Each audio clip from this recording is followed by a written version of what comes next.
Hello, good morning. Do you hear me? Yes, sir. Great.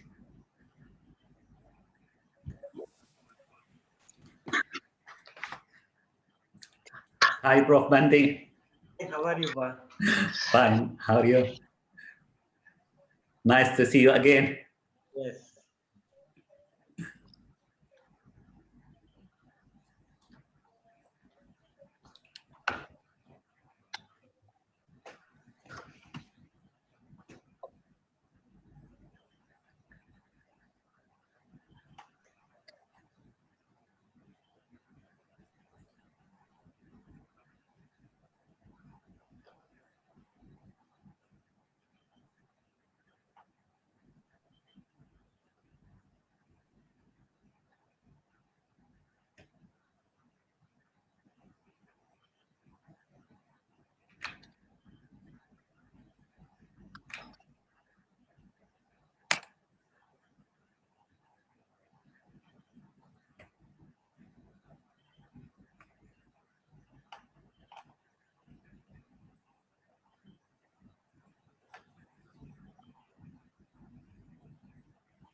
So good morning, one and all. Good morning, sir. I'm welcoming for the second day of this International Faculty Development Program, a roadmap for the preclinical research. So I'm welcoming today's speaker, Mohammed Abdullah Alshar, who is working as Associate Professor, Department of Pharmacology, Faculty of Medicine, University of Malaya, Malaysia. So I'm requesting my colleague, Mr. J. Nagalakshmi, to give a brief profile of Dr. Mohammed Alshar. Nagalakshmi, so can you give the profile of today's speaker? Thank you, sir. And good morning to all.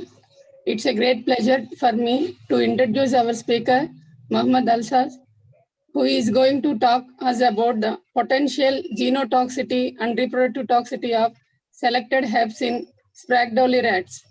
Sir is currently working as Associate Professor at Department of Pharmacology in Faculty of Medicine, University of Malaysia, Malaya, Malaysia. And sir, field of research is mainly focused on the pharmacological investigations of flavonoids and other polyphenols for the treatment of colorectal cancer, obesity, diabetes, and fatty liver diseases using various in vitro cell cultures and investigating the gene expression profiling to unreveal the underlying molecular mechanisms. And he is also did the various safety and toxicological studies on polyflavonoids, and sir supervised around 7 PhD students and 3 master students, and he published over 50 papers in peer-reviewed journals with a H index of 13. With this brief introduction, I welcome you, sir, to take over the session. Thank you, sir. Thank you. Thank you for the kind introduction. Hi, good morning and good day, everyone. I'm really glad to be speaker in this program. And thank you for the organizing committee and for Prof. Bandi for the invitation.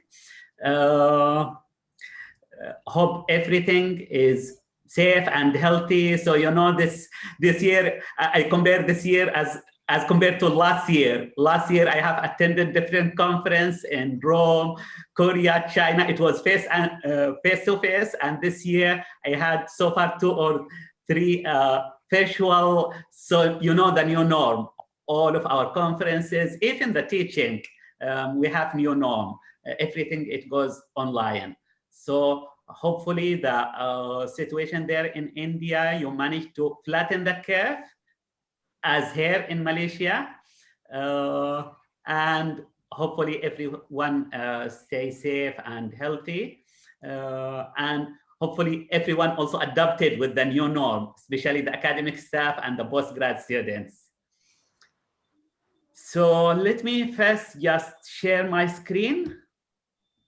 Yes, sir.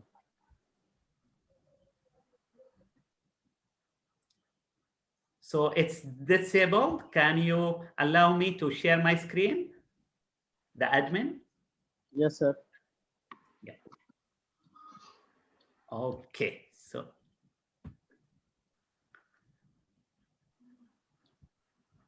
Still, I received message saying host disabled screen sharing.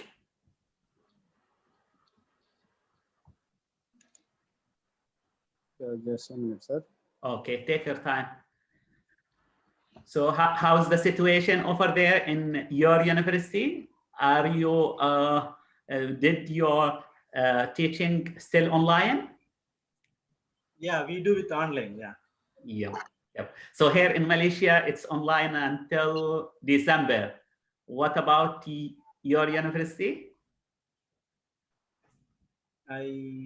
So far it's online, but we don't know how when it will going to end the online class. I mean, I see. depends upon the situation. Yep. So your students, they prefer now as compared to face-to-face, which platform? Is it face-to-face or online? No, they adapted. They adapted. Great. Great to hear that.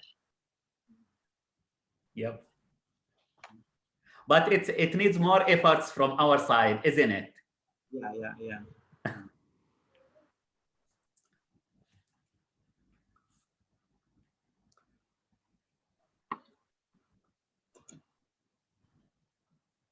Yep. So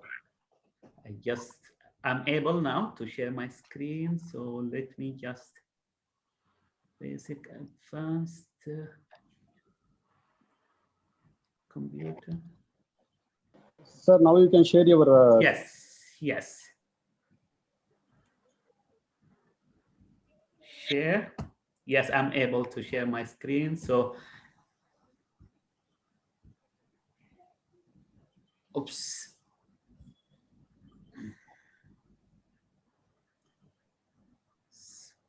So,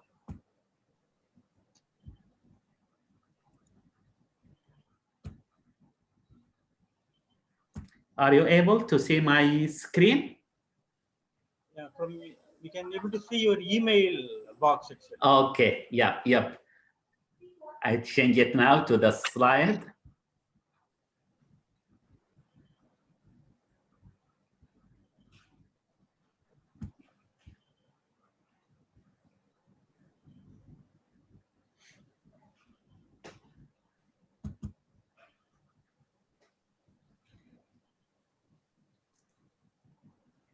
Just give me 1 minute. Yeah. Take your time. Yes, sir. Yes.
the slides, it has too many photos, so it seems it's a bit heavy now. So, yep.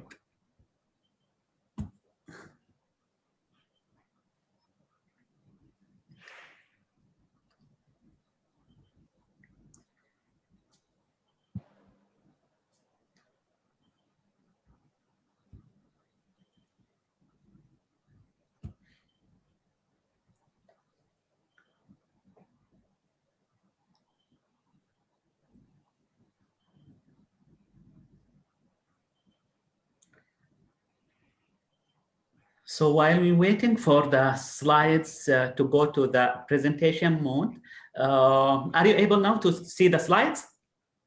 No, so actually our mail is only appearing, sir. Sorry?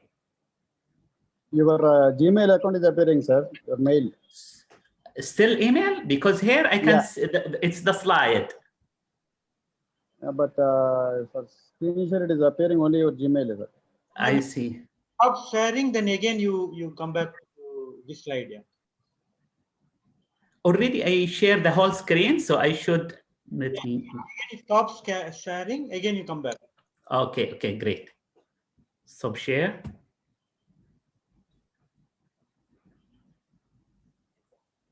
Yes, Okay. now you can share once again, sir. So now let me just share again. Slideshow. Yep.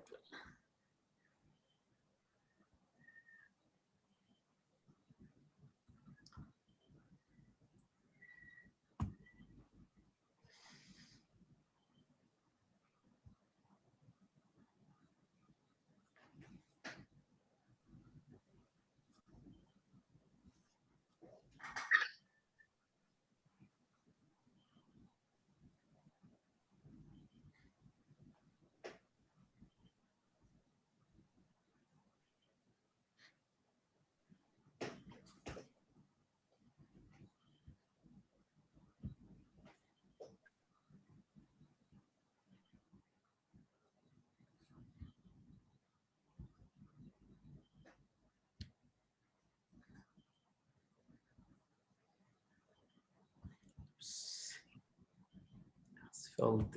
Okay. Slideshow.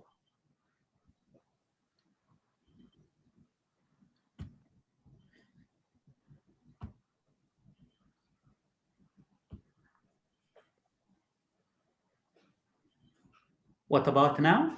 Yes.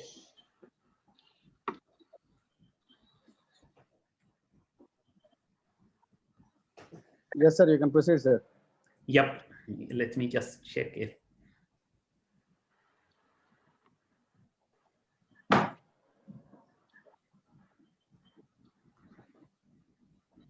Because it doesn't go to the next page, to the second page.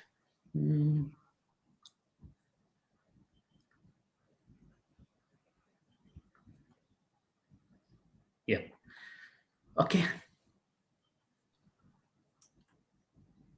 Okay.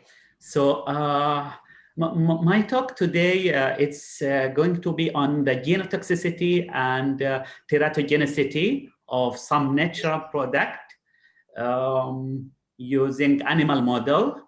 So before I start my talk about the experiments that our groups and my students, they conduct, let me just start by brief introduction about the toxicology.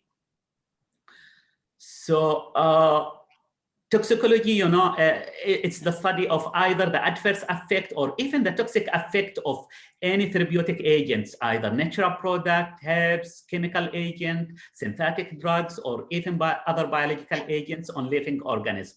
While the adverse effect, it's to study the undesirable effect, which could range either from mild adverse effect like nausea, vomiting, or it could be up to severe or immediate death of this therapeutic agent. But the question here, why we should do toxicology testing, including genotoxicity or prenatal developmental toxicity or postnatal? Why we need that? Usually we do just the efficacy. So that toxicology is important, testing is important to prove that any new therapeutic, either natural product or even synthetic drugs, are safe. So it's to investigate the safety profile. And we need that actually during phase, what we call it, preclinical stage, before we go or administer this therapeutic agent to human in the clinical phase 1 and clinical phase 2. And also it's part of drug discovery, so during the preclinical stage. And it's important, I think, to me, even for natural product, you know, public, they have this kind of belief that natural product, they are safe. They have better safety profile as comparing to synthetic agent. But actually, it's not. I will quote here what Swiss physician, his name is Paracelsus. I'm not quite sure if you heard about him. He said, all substances are poisons. It's the dose that it makes it either a poison or a remedy. Do you agree with that, especially the students? But it's important to convey this message to public. So it's the dose. There is nothing to say this herbs or this natural product, it's 100% safe. It's based on the dose, actually. So as I mentioned, it's important in the drug discovery. So as you know, the drug discovery, sometimes we start from 10,000 candidate drugs or agents, and then we end up after 10 years with just one agent. So along the way, we have to do different testing. So the toxicology, it takes place here. So it starts with finding the target, so target discovery. And then during the preclinical, we have to confirm the efficacy and the safety. And then after that, it goes to the clinical trials, which is phase 1, phase 2, and phase 3. And after the clinical trials on the human, it goes to the evaluation and approval by FDA. And lastly, the phase 5. So toxicology, including genotoxicity, and mostly actually during the preclinical, most of the pharmaceutical industry and the scientists, they focus on acute toxicity and subchronic, but also carcinogenicity, genotoxicity, and even prenatal, if the drug is proposed for pregnant women, should be done during this stage. Okay, so what's the difference between mitogene and teratogene? We have, we can say some herbs or synthetic drugs, it's mitogenic or genotoxic or teratogenic. So mitogenic, mitogene, it's any substance that it induces hereditary genetic defect. So it induces hereditary genetic defect where on the germ cells, example here, radiation. While teratogenic compounds, it's any substances that induce non-hereditary congenital. So for mitogenic, it takes place or it affects on the DNA of the germ cell. While for teratogenic, it's any substance that induce non-hereditary congenital malformation on the growing fetus, on the fetus or bubs in animal studies. I want to just quick explain about the exposure and response. And this is true either for synthetic drugs or even for natural product. So we know when we treat any disease with natural product or even synthetic drugs, the pattern of exposure, it could be acute exposure or chronic exposure. Especially for chronic disease, we have to give this treatment or for a long time. And the pattern of response, actually, we can see the signs and symptoms. It's clinical manifestation. And this pattern of response, it could be organ-specific or systemic. So if I focus now on the toxicology, this adverse effect or toxicity, it could be organic-specific, like neurotoxicity or cardiotoxicity, hepatotoxicity, nephrotoxicity, or it could be appear as systemic. It could be immediate or it could be delayed toxicity. It could be also reversible or irreversible. Do you have any problem with the slide? Are you able to see the slide? No problem, you can continue. Yeah. Yes, so sir. Continue. yeah, thank you. So also even cancer, it's some of the natural product or synthetic drugs, it could cause its carcinogenesis. But I'll focus in my talk on the reproductive effect or reproductive toxicity. But again, before that, it's part of the introduction that I should explain because there is different terms. I think especially for the postgrad students, they have to understand the Noel, Lowell, and all those terms. So I have to explain about the dose response curve. And this dose response curve, it's the same either for synthetic drugs or for the dose response and between the response. And here, when I talk about toxicology, it's the toxic response. So usually the dose response curve, it's sigmoid, like S, as you can see here. And for most of the drugs or even natural product agents, at the small doses, there is no toxic effect, so they are safe. But then the toxic effect, it will start, or adverse effect, it starts at certain threshold. So here, as you can see in this graph, at just above 5 milligram, this is the threshold. So the dose below this threshold, we call it Noel. So Noel stands for non-observed adverse effect level. So whereas I'm not quite sure if you also able to see the mouse. So Noel actually here is just before the threshold, even in the second curve. So if the toxic effect starts from here, this is the red bar. So the Noel is just only the dose that before the threshold. So there is no observed adverse effect or toxic effect. While Lowell, it stands for low observed effect, low observed adverse effect level. So it's a bit higher dose.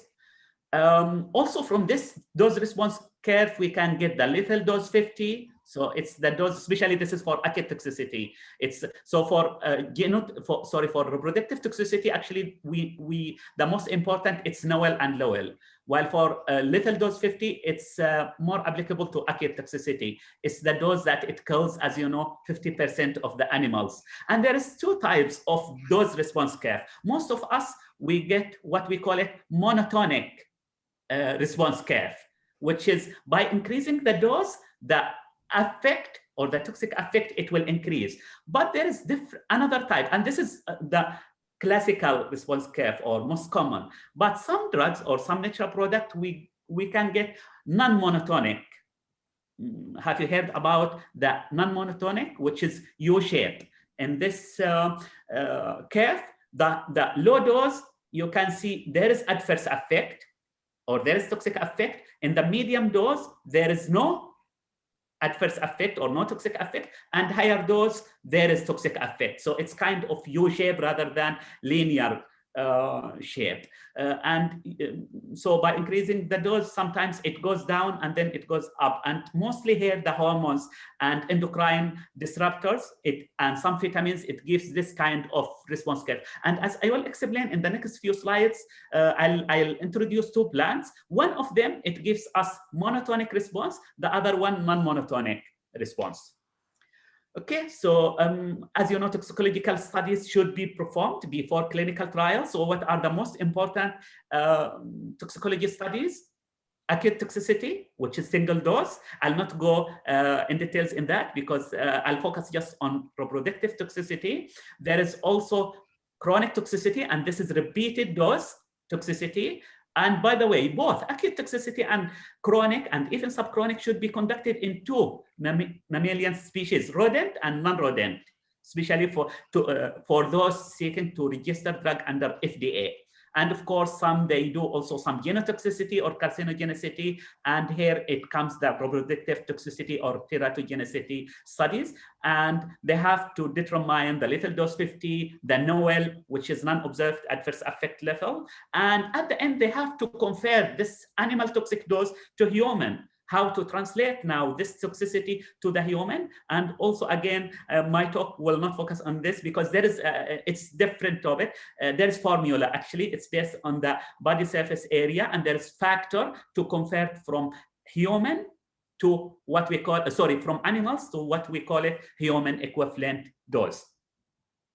I want to emphasize that most of the toxicological studies, it's based on the OECD guideline. So it's based on the valid method. OECD stands for Organization for Economic Cooperation and Development. So each types of toxicity or toxicology study, it has its own toxicology. And even for acute toxicity, based on OECD guideline, there is 2 or 3 different protocol. Mostly, I'm sure most of you, they are using OECD guideline 423 for acute oral toxicity, but there is also another protocol, which is up and down procedure, which is OECD guideline 425. And for chronic toxicity, the OECD guideline 452. I'll focus today on those in red color, which is relevant to the genotoxicity and reproductive toxicity. So for genotoxicity, there is in vitro test, we call it EMS test, or bacterial reverse mutation test. It's the number of OECD guideline, it's 471. And for in vivo, for the animal model, for the genotoxicity, the test, we call it mammalian erythrocyte micronucleus test. The number of this OECD guideline is 474. Of course, there is carcinogenicity study test. It's different. Perhaps later on, if you are interested in any OECD guideline, just search by the number or by the test that you want to perform, like neurotoxicity or whatever study, neurotoxicity study OECD guideline. So it will comes up with the number and the PDF file with the procedure. For prenatal, today I'll introduce the genotoxicity and prenatal developmental toxicity. Actually, my group, they follow the OECD guideline number 414, which is the teratogenicity. For postnatal, it's different. So we have prenatal and postnatal developmental toxicity. It's 421. Neurotoxicity is 424. So what I want to say, there is different OECD guideline for different toxicity studies. Let's move to the reproductive toxicity. So what's reproductive toxicity study? It's to study the adverse effect of any toxicant. It could be natural product or synthetic drugs or biological agent or whatever on both male and female reproductive system.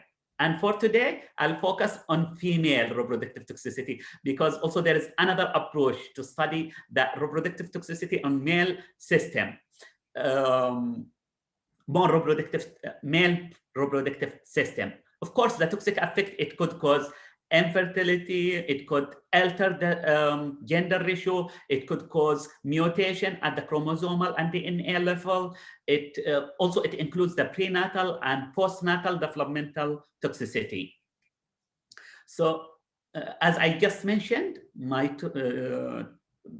talk will focus more on developmental toxicity. So what's developmental toxicity? It's to study the adverse toxic effect of any therapeutic agent on the developing embryo or fetus. Sometimes we call this developmental toxicity teratogenicity or embryo toxicity. And there is different approach, which is embryo lethality, and it has different guideline as well. So how toxicant, including natural product, it could cause reproductive toxicity or prenatal developmental toxicity by 2 methods. Either it acts directly on the cells of the embryo, so it could cause cell damage or cell death, leading to abnormal organ development. So this is the teratogenicity. Or the toxicants or the therapeutic agent, it will induce mutation at the DNA level of the parent's germ cell. So those are the 2 approach. Again, this is kind of repeating what are the methods that mostly used to test or investigate the reproductive toxicity. For prenatal, it's OECD guideline 414, and for genotoxicity, it's OECD guideline 474. And the in vitro, the EMS test, it's OECD guideline 471. After this brief introduction about the toxicology, let's move to the herbal medicine. I'm sure you are aware that people, especially in China, India, Africa, Middle East, they really rely on the natural product. About, according to WHO, between 50 to 70% of world population, they rely on the herbs for their primary health care. And the problem with that, it's, as I just mentioned, most of people, they think that herbs or natural product, it has better safety profile as comparing to synthetic drugs. What about using herbal medicine or natural product during pregnancy? Traditionally, women, they are using certain herbs or natural medicinal plants during the pregnancy, either for general health or even sometimes to reduce the some certain signs and symptoms like nausea or vomiting during the pregnancy, constipation, or even sometimes for other reasons to prepare for labor or so on and so forth. But what's the problem? The problem, most of those medicinal plants, it lacks the evidence for its safety and its efficacy. It's based on the folk medicine. It could be true in terms of efficacy, but it needs scientific proof or evidence for both efficacy and safety. Especially there are several published studies relevant to medicinal plant reported that certain herbs, it has genotoxic effect, and some other plants or medicinal plants, it also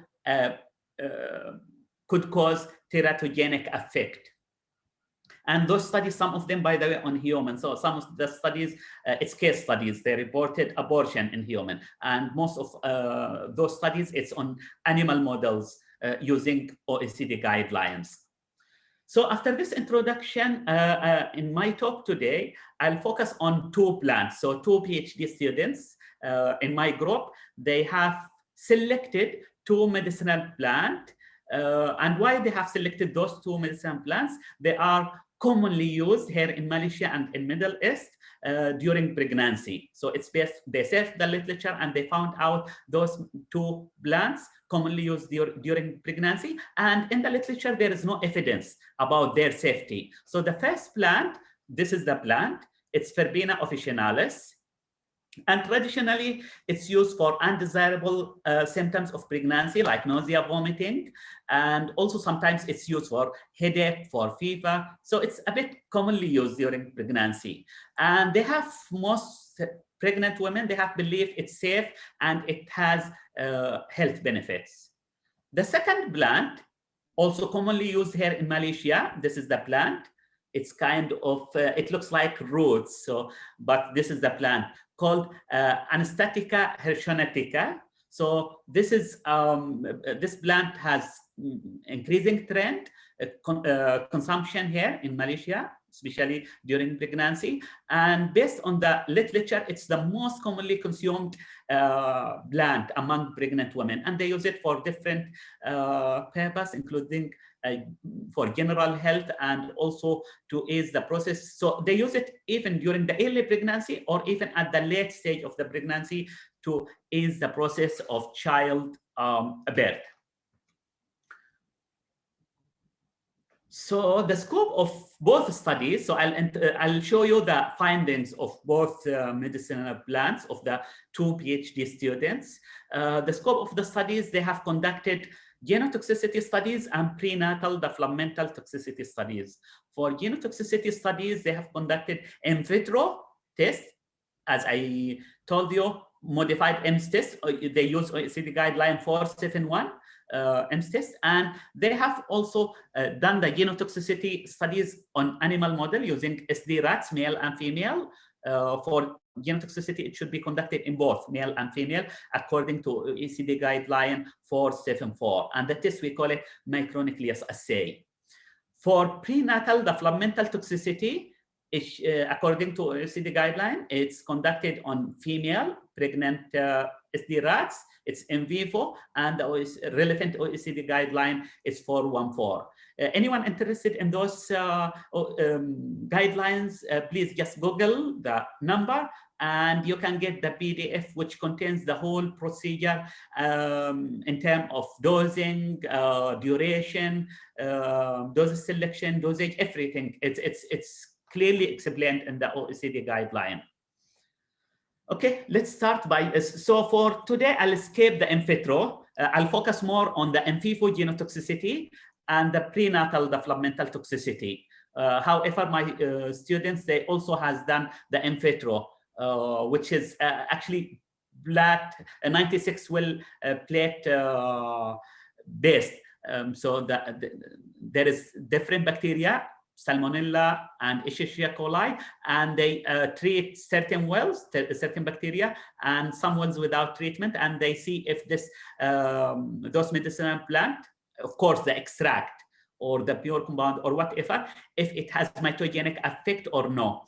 So I'll focus more on animal model, since the title of my talk it's about the NSD rats. So the first part, the genotoxicity.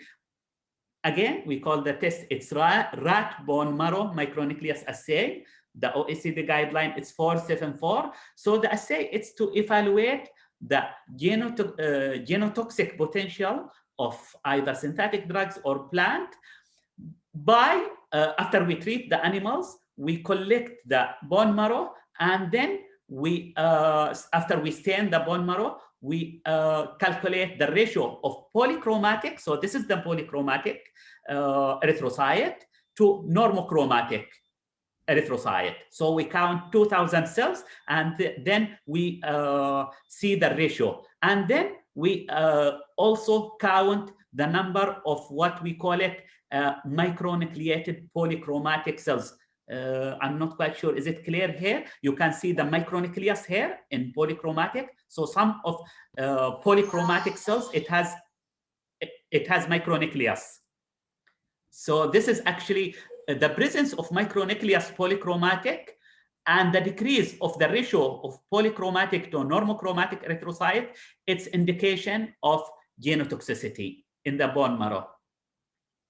Of course, for this experiment, it should be conducted in both male and female. So you should treat both male and female according to the OECD guideline, and you should have positive control. In our case, we use cyclophosphamide.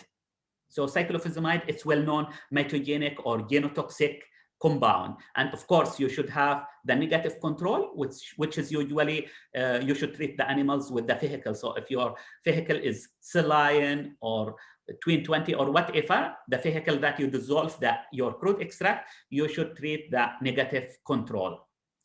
Okay, so this is the experimental design. So you should have equal number of SD rats, male and female, and you should have, according to the OECD guideline, you should have 4 to 5 groups. So again, I repeat, the first group, it should be normal control. It should contain male and female. So in our experiment, 5 male and 5 female. This is the first student. The other student, City, she used 6 male and 6 female, the vehicle. Positive control, which is cyclophosphamide. Again, you should have 6 male rats and 6 female. And then your treatment.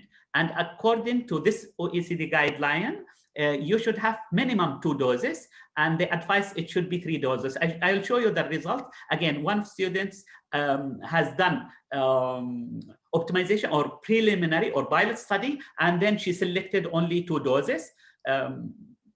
Dr. Siti, while Abdul Mannan, he directly goes for definitive studies. So he worked on 3 doses, 500, 1,000, and 2,000. And those doses, by the way, they are suggested by the OECD guideline. There is maximal dose, and there is also range of the doses.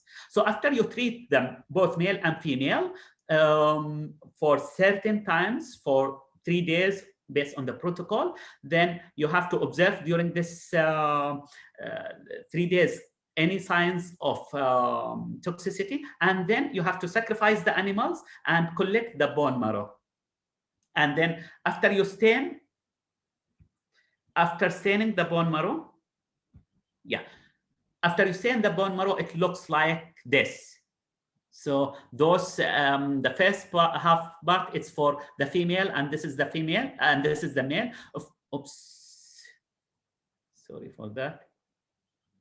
Yeah, so it's different groups. So this is the normal control, and this is the positive control B for female, and here also male, same.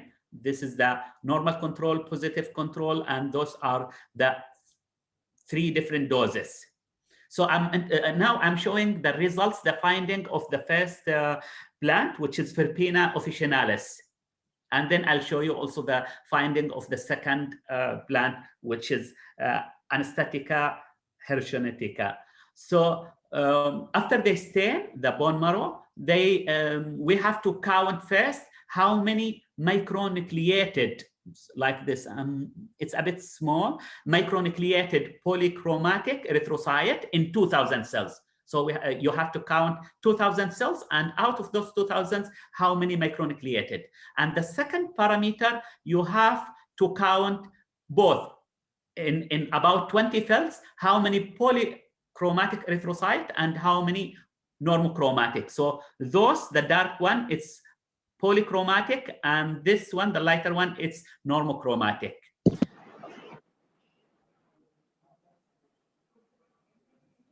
Yes, any issue? Is it?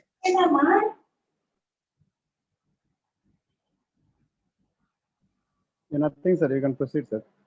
Okay, great. So in this table, you can see the findings of the first plant, which is Philipina officinalis. After they do the calculation, of course, they have to calculate the average plus minus standard deviation. So this is the average plus minus standard deviation, or mean plus minus SD for each group. And then after doing statistical analysis using one-way ANOVA or t-test based on how many groups they have, since here we have 5 groups. So as you can see here, the first students have injected or given treatment for 3 different doses. So the first parameter, which is the micronucleated, as you can see, there is no significant difference between treated groups and untreated. So the first group, the NC, it's the normal control. But the positive control, as you can see, the number of micronucleated, it increased, which it shows signs of toxicity or genotoxicity, because it increased the number of micronucleated cells. The second parameter, also, there is no significant difference between the treatment for the 3 doses and the normal control, but the positive control, it reduced the ratio of polychromatic to normochromatic. So these findings, it indicates that this plant, it has no genotoxic effect in vivo. But by the way, the in vitro, it shows other results. It shows there is mitogenic effect. So in vitro, there is mitogenic effect. So the in vitro, the MCS, it shows mitogenic effect, while in vivo, there is no genotoxicity on the bone marrow. That's why also for the in vivo or in vitro, there is different protocol. It's not just only micronucleus. You have to do also chromosomal appreciation test in order to confirm. And there is difference actually between the in vitro model and the in vivo model, because for the in vivo, there is different parameters, the whole physiological system. So the finding of both the MSTIS, the mitogenicity, the in vitro and the in vivo for the first plant published in the Journal of Ethnopharmacology. While the second plants, those are the findings of the second plant, which is, just to remind you, Anastatica hirschonetica. Actually, we got similar results. There is no genotoxic for the 2 doses, 1,000 and 2,000, as compared to the normal control. But again, there is mitogenic. It causes frame shift and also some other types of mutation in the Salmonella. And the findings of the first part, the genotoxicity of the second plant, published in the Experimental Biology and Medicine.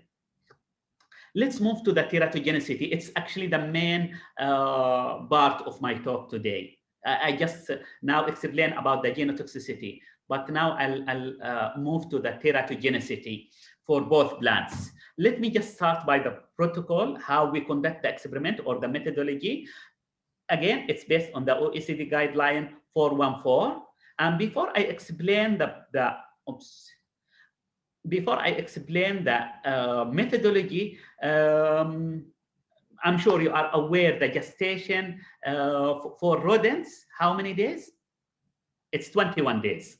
So the organogenesis, according to this illustration, it starts from most of the organs. Organogenesis, it refers to when the organs start to develop. Most of the organs, it starts to develop from day 6 up to day 16, or some organs up to day 18. And most malformation or teratogenic effect of medicinal plant and synthetic drugs, it occurred during these times. So here in this illustration, adapted from Wilson, the most percentage of malformation, it takes place in the eye, brain, heart, and it starts from day 8. So based on this illustration, the treatment, and according to OECD guideline, the treatment should start after confirming the pregnancy from day 6. And this is how we conducted the experiment. We start the treatment from day 6 until day 20. Okay, so how we conducted the experiment? We have male and female. So you have first to mate male and female in the ratio 1:1. But what's the appropriate or suitable time to mate the male and female? This is the estrus cycle of the rodent. So the estrus cycle, it's 4 different phases: proestrus, estrus, metaestrus, and diestrus. And as you can see clearly, if you collect vaginal swab under microscope, it looks different. There is different types of cells under microscope.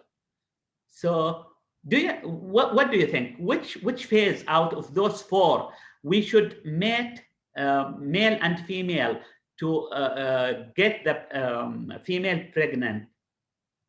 Is it during estrus, metaestrus, proestrus, diestrus? Actually, it's during the proestrus. So this is, so when you start the experiment, if you are interested to do prenatal toxicity, you have first to collect vaginal swab daily for at least 1 to 2 weeks to establish the sequence of the estrus cycle. And actually it goes smoothly through those 4 phases. So each phase, it has duration. So once you establish this, then you know which day the animals will be in the proestrus, then you will mate the male and female during this stage, proestrus.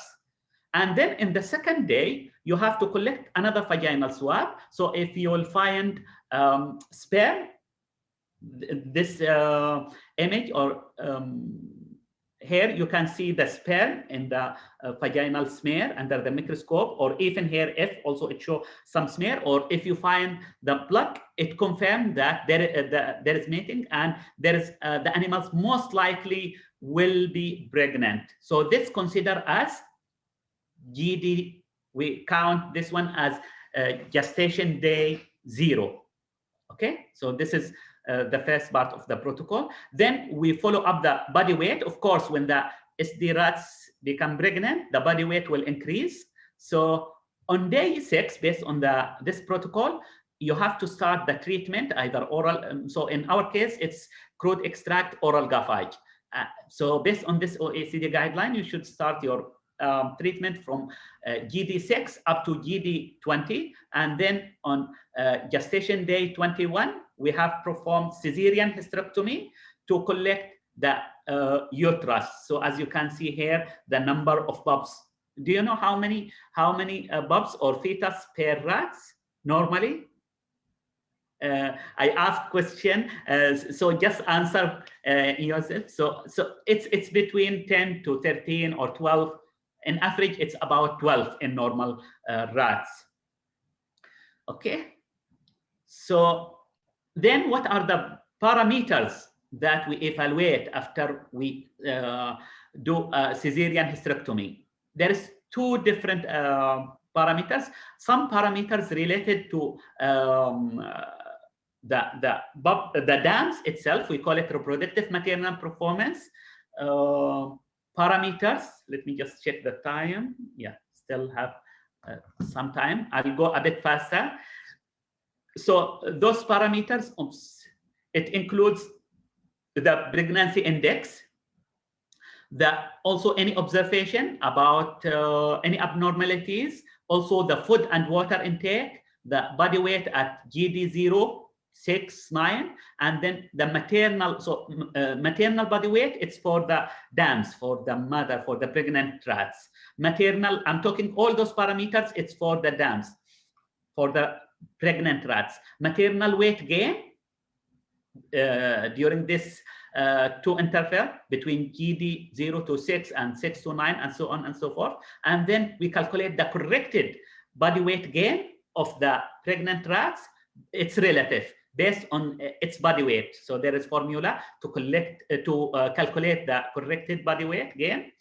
And then the most important, those 4 parameters: the number of corpora latam per liter, and number of implantation sites per liter, and number of resorption sites, either late or early resorption, and the percentage of post-implantation loss.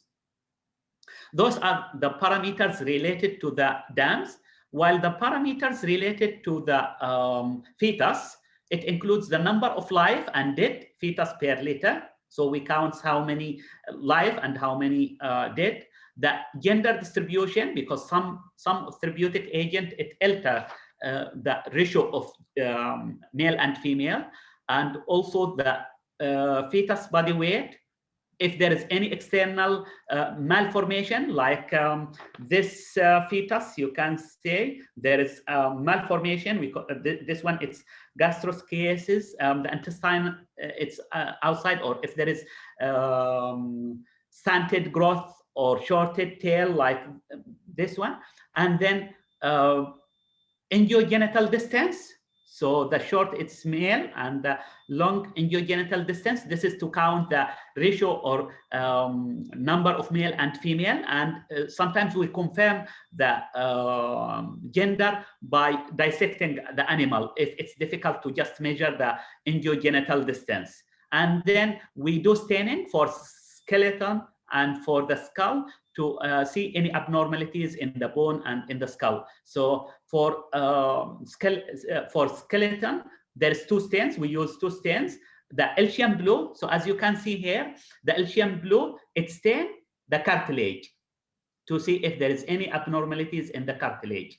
While the Elzarine red solution, it stains the bone. So as you can see, bones here. So those are the fetus. The bones and the skull, it's stained with Elzarine red, while cartilage, it's Elchium blue. And then we see if there is any abnormalities. For the skull, after dissection and sectioning, we stain with Poems solution. Let's go to the findings. So this is simply the, I just briefly described the methodology and what are the parameters. The finding of the first plant, which is Verbena officinalis, first, the body weight gain. We have the findings showed that the 2,000 dose and 3,000, it significantly reduced the body weight gain of the pregnant rats. So the weight gain of the normal control in between day 0 to 21, about 165, but for higher dose, it's just only 117. Of course, because as I told you, normal control, usually the number of pups or fetus, it's about 12. That's why the body weight, it's or the weight gain, it's a bit more as compared to higher dose. So this is kind of reflection again to the number of dams and number of resorption and implantation as well. The other parameters, the 2,000, especially the 3,000 dose, it reduced the gravid uterus weight significantly. It's lower as compared to normal control. The number of corpora latam under the microscope, it's significantly, it's 9.5 as compared to 13 per liter. And also the relative ovary weight, it's significantly lower. The total number of implant site per dam, it's also significantly, which means it has anti-implantation effect. So it reduced the number of implantation. And then the pre and post implantation loss, it's significantly here, it represents percentage. So it's about 35% post implantation loss in this dose, higher dose, Verbena officinalis 3,000 as compared to the normal control, which means those doses, including the 2,000, it has teratogenic effect. In terms of the fetus parameters, so the number of course, for each group, I forgot to mention, based on OECD guideline, you should have 10 pregnant SD rats for each group. So normal control 10, while for genotoxicity, it's 6 to 5 should be okay. But for the prenatal, it should be 10. So how have you noticed how many average number of pups or fetus per pregnant women per litter? It's about 12 or 13 for the normal control, while the number it reduced significantly up to 7. In average 7 only pups, which means it reduced even the number of fetus. The ratio also, the plant, it altered the ratio of male to female. So it's about 2 male to 4 female. While if you notice that in the low dose 500 and normal control, it's about 6 to 6 or 6.7 to 6. Also number of dead, there is no dead in the normal control, but this number it increased. It's about 1 in average 1.5 to 1 per dam or per pregnant. Number of live also significantly reduced. It's 7.5 the average as compared to 13. Also, there is different abnormalities, the other parameters. I'll a bit go faster because I'm running out of time. So those are some of the normalities. You can see here clearly in the first image, this is the normal control. So this is the uterus horn. So as you can see, the pups are symmetrically distributed around the uterus horn. So this is before harvesting the uterus, and this is after harvesting. While in this, the second image here, you can see asymmetric. In the right, how many pups? It's about 2 or 3. While in the left, it's about 6. So there is asymmetric.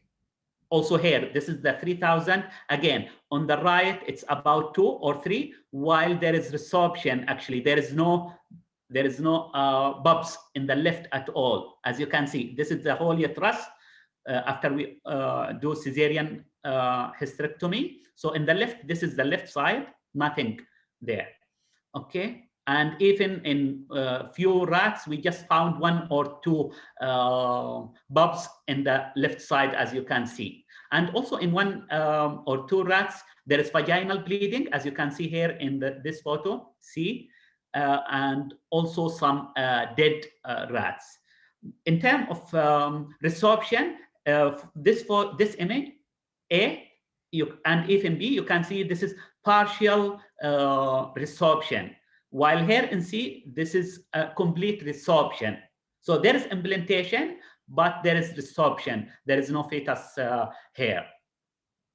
We count both actually the implantation, number of implants and corporalatum, and also we count the resorption. And here also in few rats, we found, by the way, for the Verbena officinalis, some ovary cyst as well.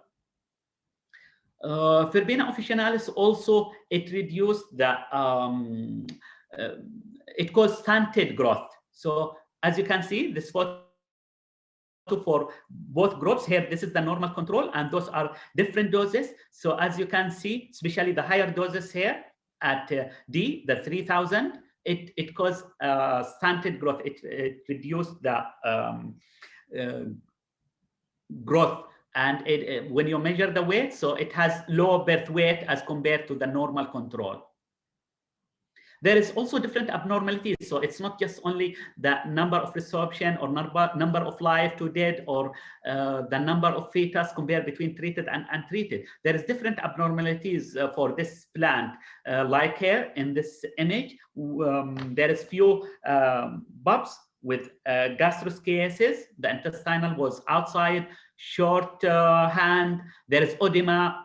As you can see here in C, there is different hemorrhage at different part of the body. Here at the back, there is also curved tail. So actually, there is different abnormalities. So in this in this table, you can see the quantification of those abnormalities for each group for the first plant. Of course, for the normal control, there is a few abnormalities. This is normal to have less than 10% as abnormalities, but as compared to high dose, it's 25% the abnormalities. You can see the difference. Even though the percentage of different abnormalities, it increased by increasing the dose. Okay. So I'll not go to the details.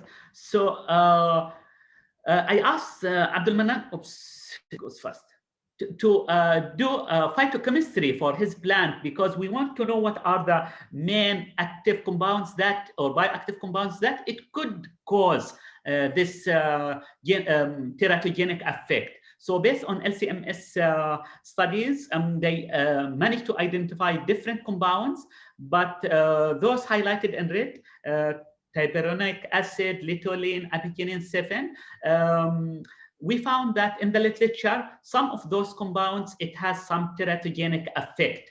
Unfortunately, for our study, we just conducted the animal study on the crude extract. We couldn't manage to get the pure compound to repeat the experiment. So we can say most likely, we are not quite sure. It could be combination of all those bioactive compound, but the crude extract itself, it has teratogenic effect. So the conclusion of the first plant, the Verbena officinalis, it has mitogenic effect, but no genotoxic effect. It has teratogenic effect because it reduced the number of corporal atom, the incidence of pre and post implantation. There is too many congenital abnormalities, significant congenital anomalies or malformation as compared to untreated. And most likely the compounds are those three compounds. And by the way, I didn't show also the skeletal variation and abnormalities, but also it caused skeletal abnormalities in the ribs ossification and others. So the recommendation of the first study, this plant, Verbena officinalis, should be avoided by women during pregnancy. And we should educate actually public, especially here in Malaysia and Middle East, since they are consumed this plant during the pregnancy, about the safety profile of this plant. However, this study conducted, do you remember, in just one animal model, which is rodent. So the prenatal toxicity should be confirmed using non-rodent animal model in order to confirm. So for pharmaceutical industry, before they say this drug, it has no teratogenic effect, usually they conduct the same non-rodent. So for today, the rodent. So the outcome of this work published in Chemical Biological Interaction ISI journal for the first plant. I'll go fast for the second plant, but it's a bit different. So here the second plant, which is Anstatica hirschennetica, it significantly reduced the maternal or corrected maternal body weight. This is the body weight. The corrected maternal body weight, and also it reduced the fetus body weight as compared to the control. This is the control. And also the ratio, it altered the ratio, but it's opposite to the first plant. Do you remember the first plant? It reduced the male ratio, but here, as you can see, it increased the female, it increased the male ratio. So it's opposite finding as compared to Verbena officinalis. More male, so the green color represent male, more male as compared to female. There is different abnormalities. So usually this is the normal control. So as you can see, similar, it caused also this plant stunted growth, low body weight. There is cleft, there is different abnormalities, some abnormalities different as compared to the first plant, like cleft lips. This plant, it caused cleft lip. Also in terms of skeletal examination, there is different abnormalities. There is ossification in the ribs. There is incomplete number and ossification of sternum and other abnormalities. So this plant actually, it's different. Do you remember monotonous and non-monotonous?